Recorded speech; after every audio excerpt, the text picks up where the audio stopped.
born up in the Northwest to two really loving parents. My dad was a pastor of small town churches. Most of my childhood memories are, visiting my dad in his office, which was at a church. And so I spent a lot of my childhood in small towns around the Northwest. Having grown up in the church, I knew about Jesus from an early age. I was baptized at like age 6 by my dad. As I got a little bit older and got into school, I started to see a little bit different impact in my life, but I really just felt like people started trying to define me by who they thought I was supposed to be because of the fact that I was a pastor's kid. And I really had a hard time with that in high school. I didn't feel like I had much of an opportunity to be myself. So late in high school, I started getting into partying, thinking I wanted to be cool and thinking that's what being cool meant. When I graduated high school, I headed off to college down at the University of Arizona and went from a town of 6,000 people to a campus of like 35,000 people. And for the first time in my life, really was surrounded by nobody I knew and really felt like I had somewhat of an identity crisis. And I really pursued being recognized and praised for how hard I could party.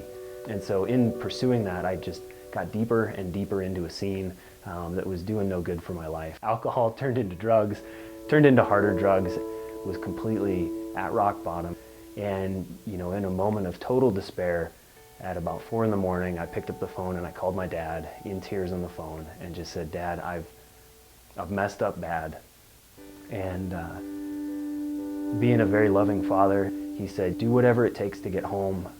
If you owe people money, if you've got baggage you're bringing with you, let's take care of that. But let's get you home here to where you're loved and where we can focus on what you need to get you better."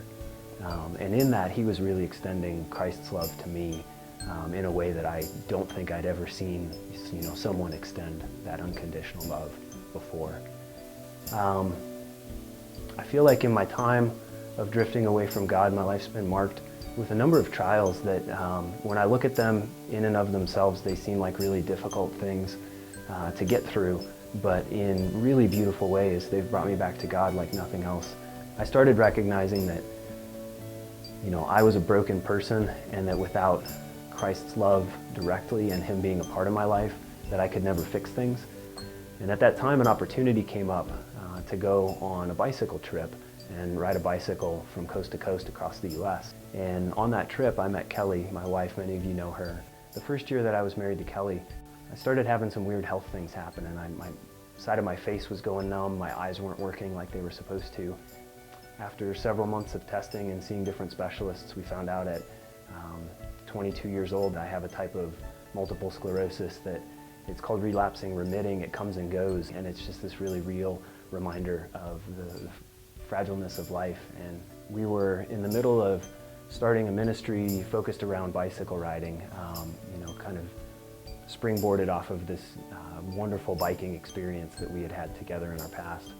Then we'd be out road biking on Lake Mary Road, and we'd be talking to somebody and we'd hear, "Oh, we go to the Commons, you should come check out the Commons with this." And I feel like we probably had maybe 4 or 5 months where we just kept crossing paths with people at the Commons who were excited about Christ and excited about life and excited about the outdoors in Flagstaff. And we just started finding ourselves really jiving with these people who were so active and so passionate about life and just really felt like God was pulling us into the body at the Commons. I think the moral of my story is that one of my biggest struggles throughout my life has been figuring out who I am, and more specifically, who I am in Christ's love.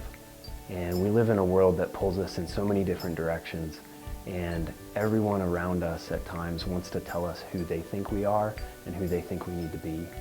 But the voice that needs to be the loudest in our life is that of Christ.